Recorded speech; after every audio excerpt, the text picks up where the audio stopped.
Tag-ulan na, pero mga ka-A to Z, bago sumenti at magtampisaw sa ulan, alamin muna ang mga banta nito sa inyong kalusugan. Tuwing tag-ulan kasi, naglipa na ang mga sakit na pahirap at kadalasan pa nga'y buhay ang kinukuha.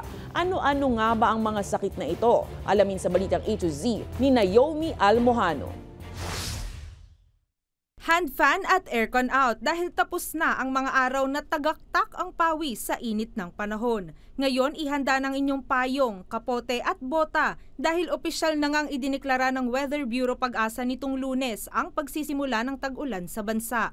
At kung noong summer season tigdas, sore eyes at heat stroke ang mga pangunahing sakit, ngayong tag-ulan, pangunahing banta ang nakamamatay na leptospirosis o impeksyong nakukuha sa paglusong sa baha na may ihi ng mga daga, typhoid fever o kontaminasyon sa pagkain at tubig, dengue na sa malilinis at nakaimbak na tubig nangingitlog ang mga lamok, at syempre ang karaniwang trangkaso. Pagka tag-ulan din, no, since malamig yung panahon, kapag lumalamig yung panahon, yung viruses po ay mas nabubuhay dito. Kaya ang rider na si Ronald, diskarte na lang sa pamamasada kapag inabutan ng ulan. Minsan na kasi siyang trinang kaso ng 1 linggo nang maulanan habang bumabiyahe. Kaya aniya, sayang ang kita. Doble ingat na, magdadala na ng pangkapote.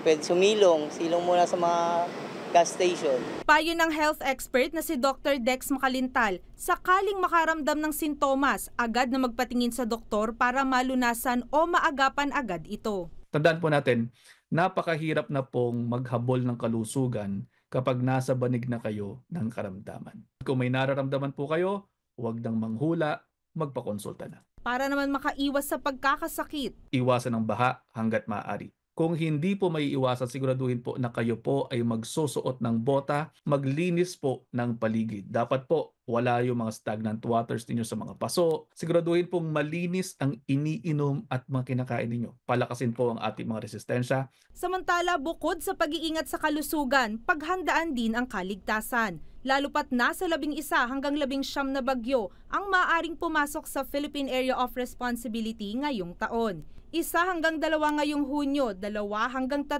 sa Hulyo, Agosto at Nobyembre, at 2 naman hanggang 4 sa Setyembre at Oktubre.